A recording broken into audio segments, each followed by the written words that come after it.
Ellie Story, Chapter 14. One day, Maya took me to the airport, a busy place full of strange smells, diesel fumes, asphalt, disinfectant on the floors, and many, many people. I had to ride in my crate in a dark, noisy room for a very long time. At last, Maya appeared again to take me out and clip a leash on my collar. She walked out with me to a stretch of asphalt which felt hot on my feet. Helicopters were nearby, blades whirring. I remembered the day Jacob had been taken away in one of those, and I stuck close to Maya's side. But the helicopter didn't take Maya away. She climbed in, but she called to me, and I jumped in after her. I was back to being a chopper dog. It wasn't as much fun as a car ride. The loud noise hurt my ears. But I was glad about it all the same. Being a chopper dog meant I got to stay with Maya, and it meant I was going somewhere to work. We landed in a place like nowhere I'd ever been. There were lots of dogs and police officers hurrying past. Sirens wailed. The air was thick with smoke and dust. I didn't like the smells at all. There was something wrong with the buildings. Their walls were tiled. Their doors hung lopsidedly or had been wrenched off. Roofs had holes in them or had slid off the building entirely and lay in heaps of boards and shingles on the ground. Maya didn't seem sure where to go after we'd gotten off the helicopter. She stood still on the slab of asphalt where we had landed, looking around. "Oh, Ellie," she said very softly, just for me to hear. I pressed against her leg, feeling the fear and the tension of her muscles. It made me nervous. The strange smells and noises did too. I yawned anxiously, wishing we could start work. I wouldn't feel nervous when I was working. A man came up to us. His clothes and his skin were smeared with dirt and oil.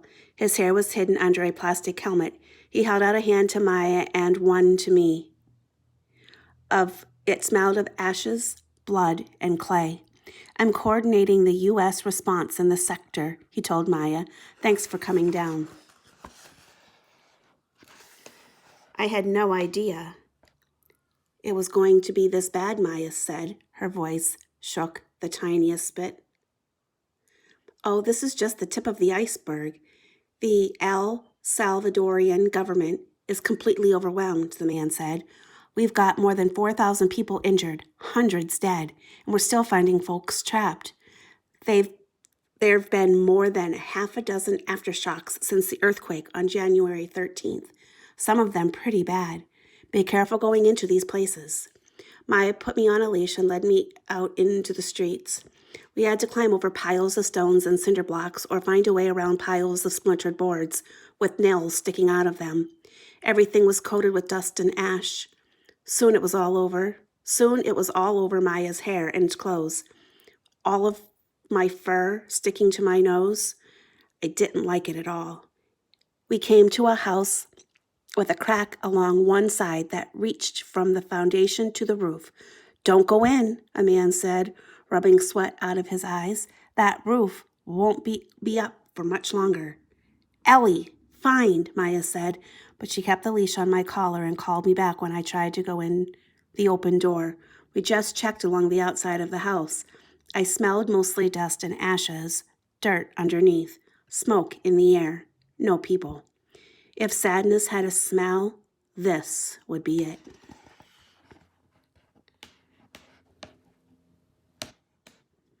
We checked other houses. Sometimes Maya let me inside, sometimes not. I didn't find anyone in the first two. Alongside the third house, I found my first person. One wall had tumbled, and the roof had crashed down as if it were made of paper. I smelled something at once and pulled quickly at the leash. Maya followed, kicking aside boards and shingles and glass as I dragged her toward the ruined wall. The person I'd found smelled wrong.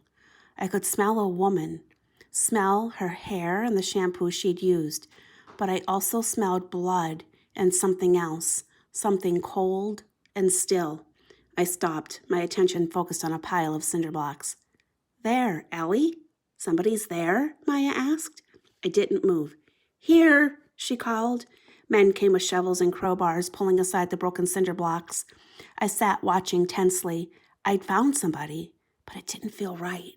Wally had never hidden under something as big and heavy as this pile of crushed and cracked stone, so I wasn't sure what would happen next. Maybe when they got all the cinder blocks moved and I could see who I'd found, everything would be all right. Maya knelt down beside me. "Good girl, Ellie," she whispered. but her good girl felt wrong. She wasn't excited and happy. She was crying. Okay, one of the men said, we got her. It's a woman? Maya asked, wiping away tears and getting to her feet. Yeah, too late. We'll get her out, but you can move on. I stared up at Maya, looking over at the men who kept on digging and then returning my gaze to Maya's face. Good girl, Ellie. Maya straightened her back and pulled my old rubber bone out of her pocket. You did your job. Good girl. She played tug-of-war with me, but it wasn't like it usually was. I was anxious to keep working. Maybe next time it would be better. It wasn't. I found 3 more people. They all had that same cold, dull smell. None of them moved. No one was happy that I'd found them. This wasn't right. Finding people was about saving them. I knew that these people could not be saved. When Maya held the bone in front of me for the 4th time, I turned my head away. Oh, Ellie, tears ran down her face, making marks in the pale dust on her cheeks. It's not your fault, Ellie. You're a good girl. Her words didn't help.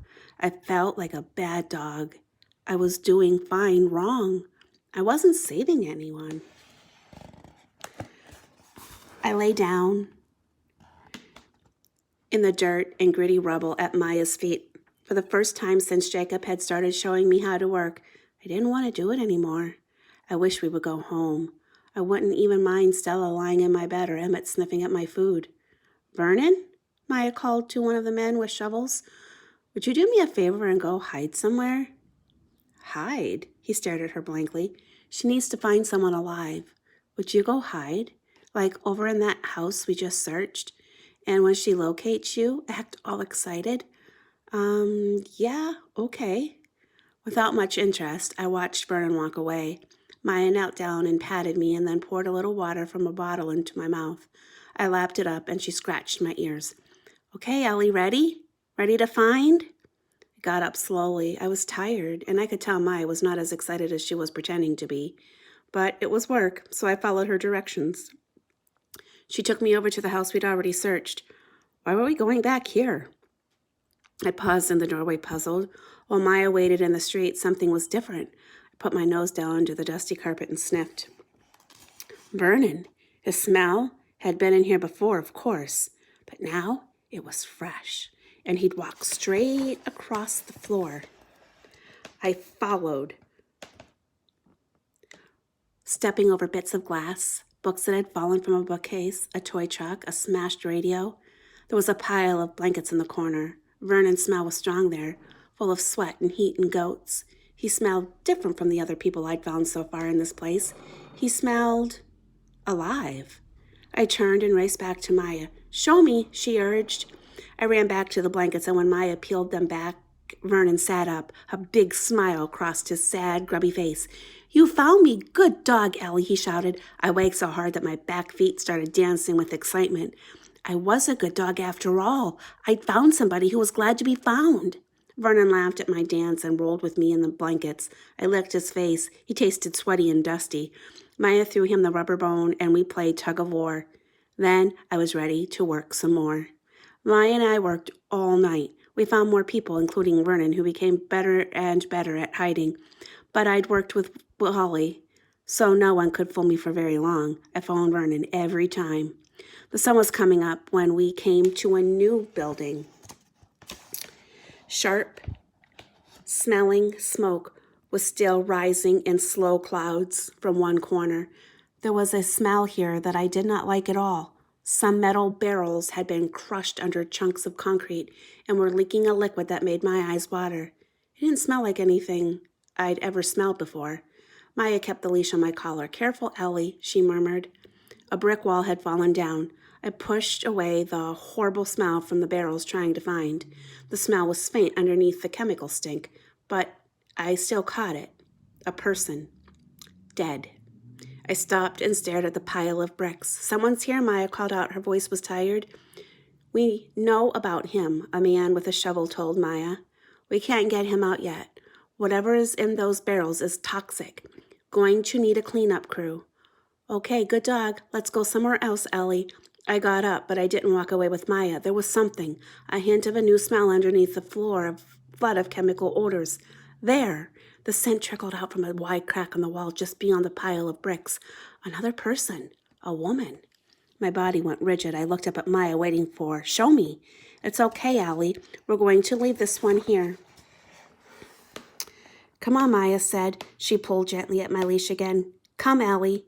I stared back at the crack in the wall, then up at Maya. We couldn't leave. This new person I had found smelled like Vernon. She smelled alive.